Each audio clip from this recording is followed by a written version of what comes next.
Well, definitely an interesting Friday weather-wise because it was all about location. If you're along the I-64 corridor, including Lexington, we had clouds, we had rain, and it stayed cool.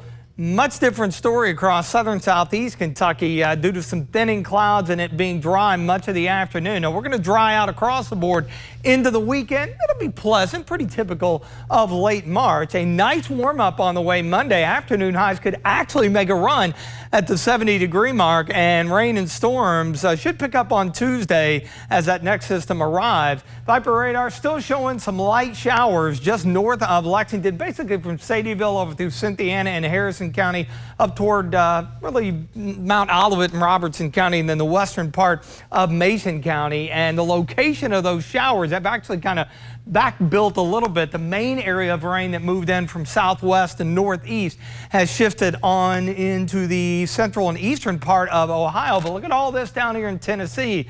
That's going to be moving to the north, and that's why our southern and southeast counties, which have been dry much of the afternoon, I think will be the more favored area late evening, early part of the overnight for some additional rainfall. Mount Sterling, Montgomery County Courthouse, it's 59 there. Literally a few miles make a difference, even east of Lexington. You go farther south, Mercer County near Harrodsburg, it's 59 there as well. With the Kentucky mesonet, but looking at temperatures as a whole across the area, look at the dividing line here. It's literally I-64. You go down to Richmond, it's 63, and then you get down along the Kentucky 80 and Hal Rogers Parkway corridor, and we've been in the upper 60s and low 70s, and a lot of that has to do with the thinning clouds, the darker shaded area on the visible satellite snapshot from space.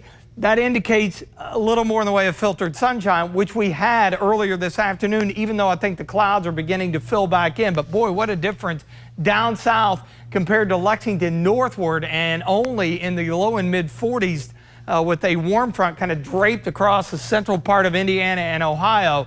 Main area of low pressure to our south, trailing boundary with a secondary low. Those kind of come together this evening and overnight, and that's going to keep a few showers around, and then some lighter rain, but more steady, maybe midnight, not long thereafter. Southern southeast Kentucky, any plans obviously this evening? You want to take the rain gear along, just be on the safe side. 50 tomorrow. We clear out in the afternoon. Note the wind streams coming out of the north, and they're brighter, indicating it will be pretty breezy. I mean, we could have gusts maybe 20, 30 miles per hour at times. It does get better, though, heading into Sunday and beyond. Pleasant afternoon highs, upper 50s, right around average for this time of the year. And then into Monday, southerly flow, milder air. There's that next system for Tuesday, but check it out. We got a 10-degree bump all the way into the upper 60s for afternoon highs on Monday. So we're going to continue to bounce around a little bit. 7-day forecast, 40-ish in the morning.